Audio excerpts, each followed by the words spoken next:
Hello friends, இன்றைக்கி நம்ம இங்கிலீஷில் பேசலாங்கிற நிகழ்ச்சியில் புதுசாக என்னெல்லாம் பார்க்க போகிறோம், ஏற்கனவே என்னெல்லாம் பார்த்துட்ருக்கோம் அப்படிங்கிற ஒரு சின்ன நினைவூட்டலோடு இன்றைக்கான கிளாஸை ஸ்டார்ட் பண்ணிடலாமா? எதுக்காக நம்ம இந்த ரீகலெக்ஷன் அப்படிங்கிற விஷயத்தை பார்க்குறோம் அப்படின்னா, நம்ம ஒரு தொடர்ச்சியாக ஒரு கிளாஸை கண்டினியூ பண்ணுறதுக்கு நமக்கு இந்த ரீகலெக்ஷனுங்கிறது கொஞ்சம் ஹெல்ப்ஃபுல்லாக இருக்கும். ஸோ அதனால தான் நம்ம என்ன பண்ணுறோம், இந்த ரீகாலுங்கிறத வந்து நம்ம கிக் ஸ்டார்ட் பண்ணி நம்ம கொண்டு போயிட்டுருக்கோம் இல்லையா? ஸோ அப்படி இருக்கும்போது நம்ம பார்த்துட்ருக்கோம் டென்சஸ், காலங்கள் அப்படிங்கிற விஷயம் பார்க்குறோம்.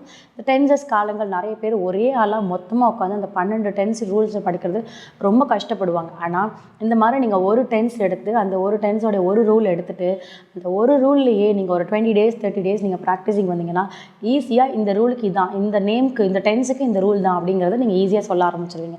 அதை வச்சுட்டு நீங்கள் என்ன பண்ணுவீங்க, சென்டென்ஸ் எழுத ஆரம்பிப்பீங்க. அதுக்கப்புறமா இந்த ரூல், அந்த டென்சஸ், அந்த மாதிரிலாம் ஒரு ப்ராக்டிஸிங்கே இல்லாமல் ஒரு ஃபாலோஅப்பாக நீங்களே ஒரு ப்ராக்டிஸிங் ஆஃப் இங்கிலீஷை நீங்கள் எழுத ஆரம்பிக்கிறதோ இல்லை பேச ஆரம்பிக்கிறதோ நடைமுறைக்கு வந்துடும் இல்லையா? ஸோ அப்போ ஒரு ப்ராக்டிஸ் வரும்போது ஒரு பேஸ் ஸ்டேட்லேருந்து கண்டிப்பாக நம்ம என்ன பண்ணணும், அதிக நேரத்தை வந்து ஸ்பெண்ட் பண்ணுற மாதிரி இருக்கும் அந்த ஒரு விஷயத்தை நம்ம கற்றுக்கும் போது இல்லைங்களா? ஸோ அப்படி இருக்கிறது ஒரு டென்சஸ், ஒரு காலங்கள் அப்படின்னு எடுக்கிறோம். ஸோ அப்போ அந்த டென்சஸ், அந்த காலங்கள் வரும்போது அந்த காலங்கள் அப்படிங்கிறது எப்படியெல்லாம் வருது அப்படிங்கிறது தான். ஸோ ப்ரெசென்ட்டில் சொல்கிறோமா, பாஸ்ட்டில் சொல்கிறோமா, இல்லை ஃப்யூச்சரில் சொல்கிறோமா அப்படிங்கிறது இருக்குது. ஸோ அதையே நம்ம என்ன பண்ணுறோம் அப்படின்னா அந்த சென்டென்சஸை எலாங்கேட் பண்ணுறோம். எலாங்கேட்டிவ் சென்டென்சஸ், எலாங்கேட்டிவ் டென்சஸ்ன்னும் போது நீங்கள் அந்த ரூலில் இருக்கிறத மட்டும் அப்ளை பண்ணி எழுதுறது ஓகே. இல்லை மேம், இதை தாண்டி நான் சென்டென்சஸை எலாபரேட் பண்ணுறேன்னா நீங்கள் பண்ணலாம், அது ஓகேங்களா? That is up to us. ஆனால் நீங்கள் என்ன சொல்ல வரீங்க, என்ன ஆக்ஷனை பெர்ஃபார்ம் பண்ண வரீங்க அப்படிங்கிறது இருக்குது. அப்போ அங்கே யார் உங்களுக்கு முக்கியமாக வேணும், ஆக்ஷனுங்கிற வார்த்தை. அந்த ஆக்ஷனை நீங்கள் எடுக்கிறீங்க, ஆனால் என்ன ஃபார்ம் ஆஃப் ஆக்ஷனில் கொண்டு போகிறீங்க அப்படிங்கிறது இருக்குது இல்லையா? ஸோ என்ன ஃபார்ம் ஆஃப் ஆக்ஷனில் கொண்டு போகிறீங்கன்னும் போது V1 ஃபார்மா இல்லை V2 ஃபார்மா இல்லை V3 ஃபார்மா அப்படிங்கிறத வந்து அந்த ஆக்ஷனுக்கு ஏற்ற மாதிரி உட்கார வைக்கணும். ஸோ அப்படி இருக்கும்போது இன்றைக்கான வேர்ப், இன்றைக்கான வார்த்தைகள், இன்றைக்கான ரூல், டென்ஸ் என்னங்கிறத பார்ப்போம். ஸோ நம்ம பார்க்க போகிற டென்ஸ் வந்து ஃப்யூச்சர் பர்ஃபெக்ட் டென்ஸ்.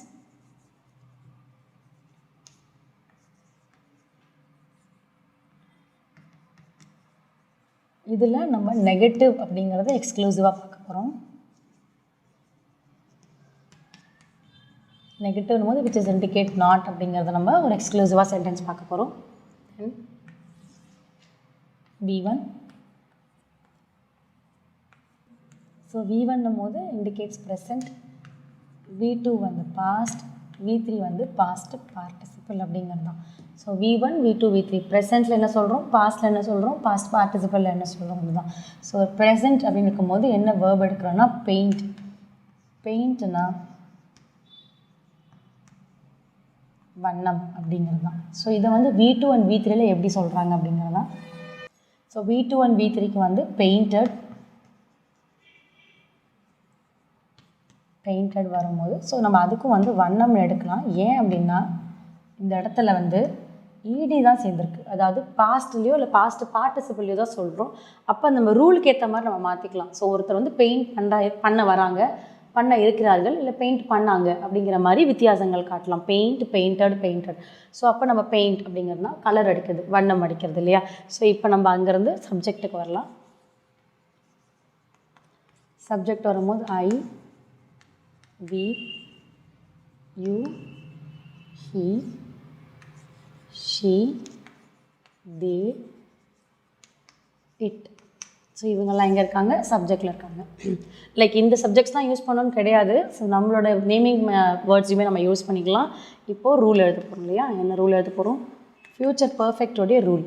ஸோ ஒரு ரூல்னு வரும்போது first which is indicate subject, plus அப்படின்னு வரும்போது ஃப்யூச்சர்னா வில், இல்லைனா ஷல், ப்ளஸ் இப்போ நெகட்டிவ் வருது அப்படின்னா நாட், அண்ட் பர்ஃபெக்ட்னால ஹாவ், ப்ளஸ் V3ன்னும் போது இண்டிகேட்ஸ் பாஸ்ட் பார்ட்டிசிபிள் அப்படிங்கிறது தான். ஸோ இப்போ வந்து ஒரு ரூல் அமைக்கிறோன்னும் போது ஒரு சப்ஜெக்ட் கம்பல்சரி இருக்குது, அண்ட் பர்ஃபெக்டில் ஃப்யூச்சரில் வரதால் வில் ஆர் ஷால், நெகட்டிவ்னும் போது இண்டிகேட்ஸ் நாட், பர்ஃபெக்ட்னும் போது ஹாவ். அப்போ ஒரு ரூல் என்ன ஆகிடுச்சு, கரெக்டாக உட்காந்துருச்சு. இப்போ சென்டென்ஸ் எக்ஸாம்பிள் எடுத்து போகிறோம். நான் இங்கே ஒரு நேம் எடுக்கிறேன், like Somu will not. So அப்போ சோமு வில் நாட் எதை பண்ணியிருக்க மாட்டார், have, perfect. Will not have. V3 இந்த வேலையை painted, will not have painted.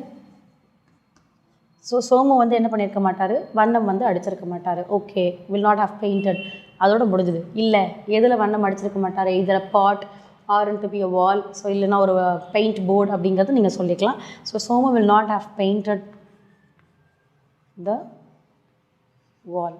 So Somu வந்து சுவரில் வந்து பெயிண்ட் அடிச்சிருக்க மாட்டார். த வால் சொல்லிக்கலாம், இல்லைன்னா that வால், அந்த வால், அந்த செவரில் குறிப்பாக ஏதோ ஒரு விஷயத்தை சொல்கிற மாதிரி கூட நீங்கள் சொல்லலாம்.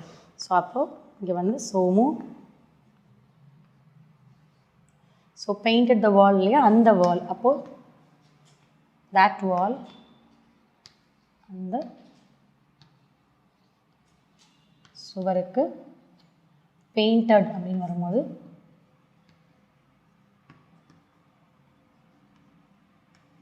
வண்ணம், will not have, வண்ணம் அப்படின்னு பெயிண்ட் ed இருக்குது. ஸோ அப்போ வண்ணம்